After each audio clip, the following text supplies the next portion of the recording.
Telugu Desam party, Janasena అదే కూటమి మినహా ఇతర వ్యక్తులందరూ కూడా సుబ్రహ్మణ్య స్వామి గారు కావచ్చు, చరిత్రకారుడు విక్రమ్ సంపత్ గారు కావచ్చు, వైవి సుబ్బారెడ్డి గారు కావచ్చు, అదేవిధంగా సుదర్శన్ టీవీ యాంకర్ కావచ్చు, అదేవిధంగా వేదిక్ స్పీకర్ దుష్యంత్ శ్రీధర్ గారు కావచ్చు, వీళ్ళందరూ కూడా వాళ్ళందరి యొక్క పిటిషన్లు వేసినటువంటి కారణం ఏంటంటే, సిట్ అనేది ఎలాంటిదంటే ఒక గ్రామంలోని ఒక యజమాని తన ప్రత్యర్థి మీద ఆరోపణలు చేసి తన కుటుంబ సభ్యులని ప్రత్యర్థి మీద నేను చేసిన ఆరోపణలు నిజమని చెప్పండి అన్నట్టుగా ఉంది ఈ సిట్.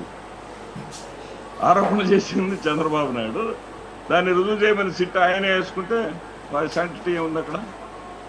దానికోసం వీళ్ళందరూ ప్రజా ప్రయోజనాల రీత్యా భక్తుల యొక్క నమ్మకాలను విశ్వాసాలను కాపాడటం కోసం వైవి సుబ్బారెడ్డి గారు కూడా మీరు గుర్తుపెట్టుకోండి, ఒక టీటీడీ చైర్మన్ హోదాలో వెళ్ళాలి ఆయన. వెంకటేశ్వర స్వామి భక్తుడుగానే ఆయన వెళ్ళాడు, వెంకటేశ్వర స్వామి భక్తుడుగానే ఆయన పిటిషన్ వేశాడు. రోహిత్ గి గారు దాన్ని తప్పు పట్టబోయాడు, అక్కడ కూడా అబాస్ పాలయ్యాడు ఆయన, అక్కడ కూడా ఆయన అబాస్ పాలయ్యాడు.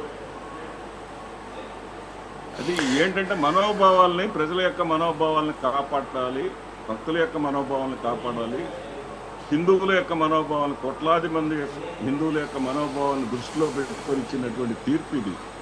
లేకపోతే రాష్ట్ర ప్రభుత్వం నియమించినటువంటి వ్యక్తులను కూడా ఉండనిచ్చేవాళ్ళు కాదు అనేది నా వ్యక్తిగత అభిప్రాయం.